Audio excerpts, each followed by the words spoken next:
Hello and welcome to the demo video for the loan repayment calculator. This is just well, not simple to make, but hopefully simple to use spreadsheet that you can input details on any loan that you may have, and then you can actually run two scenarios. So for example, this is the default loan. What if I pay back extra? What if I pay back a lump sum here, there, and somewhere else? And what happens if this happens? And what happens if that happens? I want to show you how to use it. I've tried to make it as generic as possible so that people can use it for all sorts of different loans and things. But yeah, I just want to show you how it works, what the different settings are. They're relatively easy if you know what to do. So on the intro and setup tab, these are the pieces of information that we require for the to work out the initial loan. So you put the starting date. Now, this starting date doesn't necessarily need to be the starting date of the loan. If you got the loan 10 years ago, if it's a mortgage or something, and you've got it 10 years ago and you're already 10 years in, you can just start today. Just put today's date in and put the current loan balance. So this loan balance here is basically the loan balance that applies to whatever date you put in here. You can read through the text on the right-hand side as to what's required.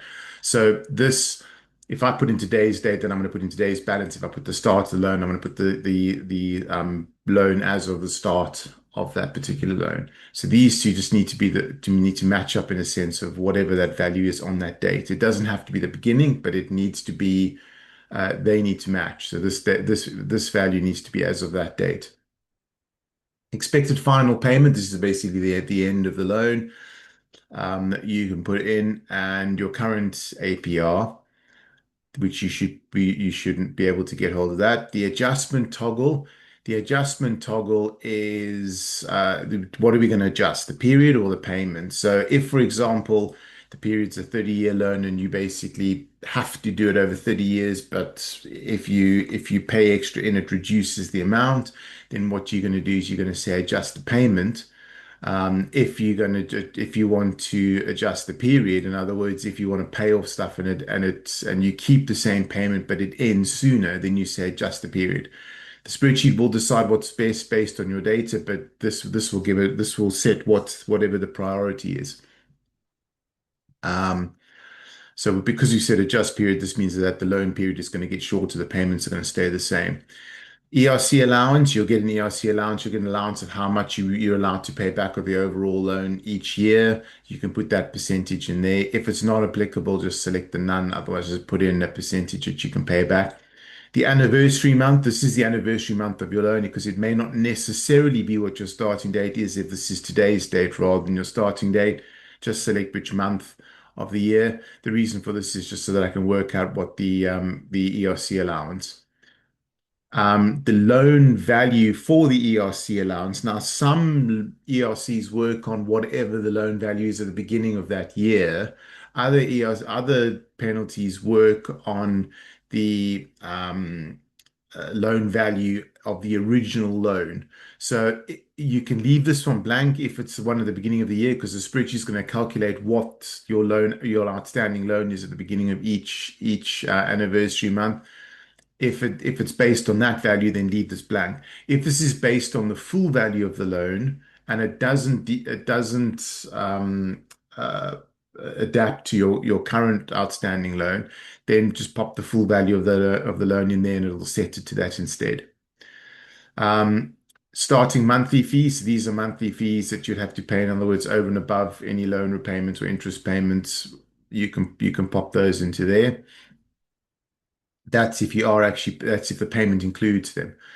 And then your minimum payment, if there is a minimum payment that you kind of go, well, I don't want to go below that, then pop the minimum payment in. Otherwise, you can leave that blank. If you look down here and you've got all green ticks or some of them blank, if the field isn't compulsory, if there are any red crosses, fill them in, make sure that they're filled in. And once you've got all green ticks showing there, what that will do is it'll essentially set up your default scenario. Um, then you can go to scenario one and you can go to scenario two. This is where you then adapt each scenario.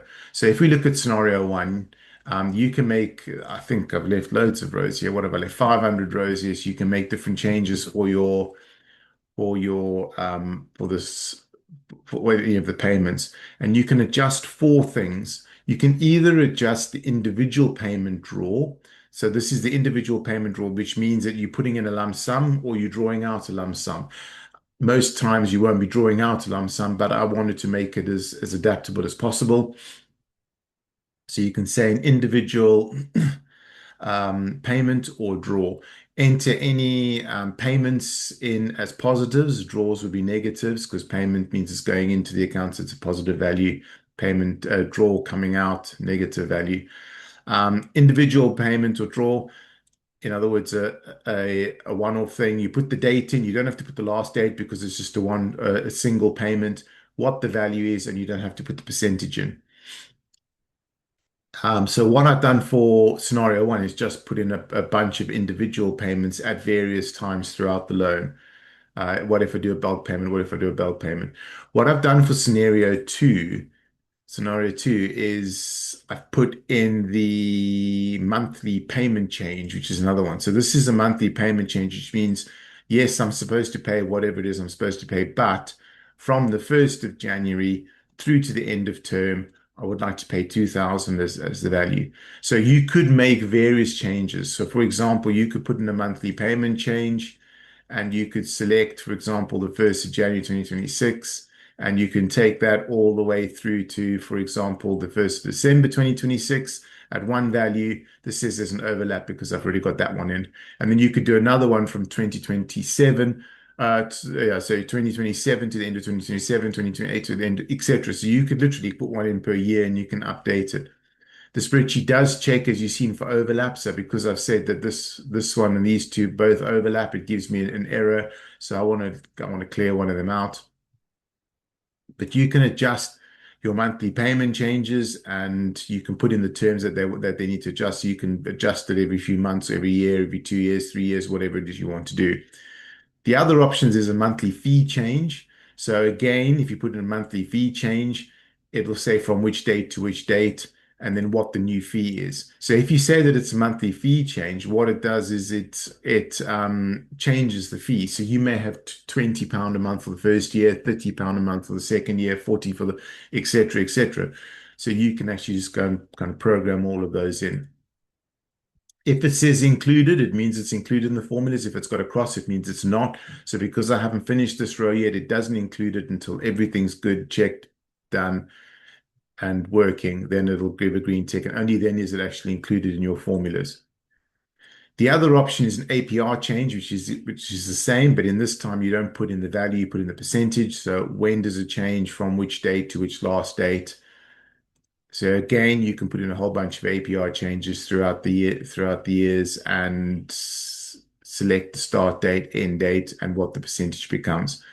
So once you've done all of these and set them up, all these will kind of take effect as they come into play based on the dates. You can set up all the different things for scenario two. You can set up all the different things for scenario one, and you can mix and match individual payments, changes of monthly payment change, monthly fee change, APR change, everything as you go down. Set all of this up. And once you've set this up and once you've set up scenario two, the other sheets will be complete.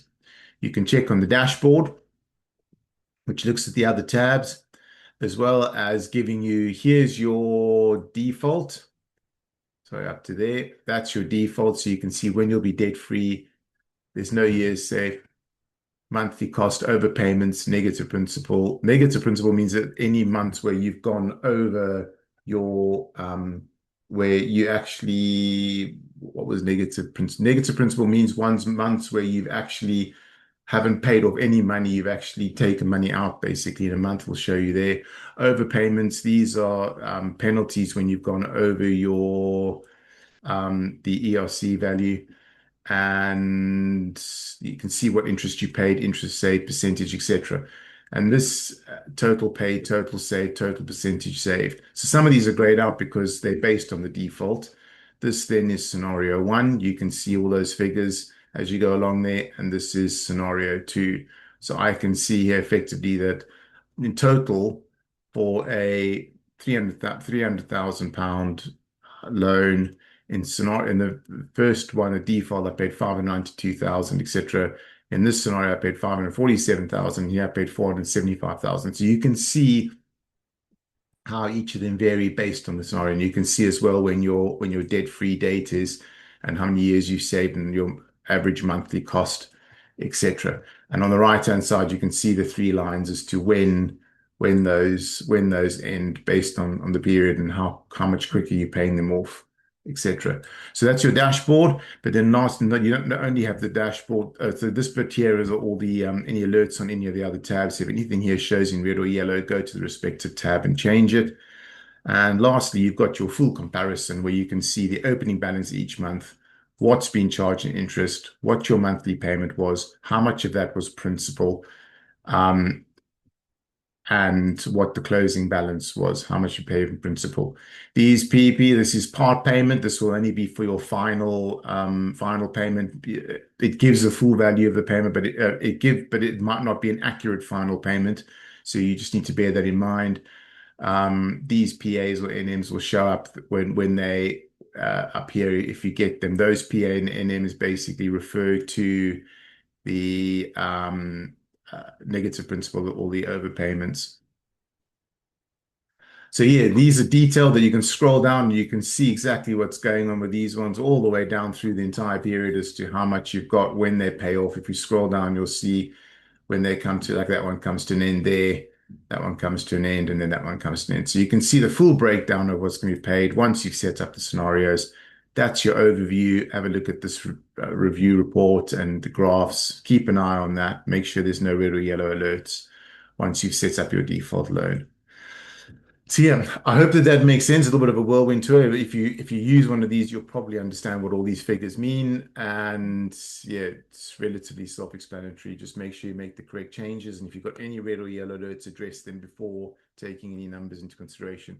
And also just be aware that there are some weird terms and clauses and things for different loans. So you can't take this as absolute gospel truth. You need to take it with a pinch of salt as far as what's going on. It's doing the calculations based on what you've entered here, and it doesn't actually know what your actual loan says. So it may not coincide exactly, but it's as accurate as it can be with the figures that are entered here.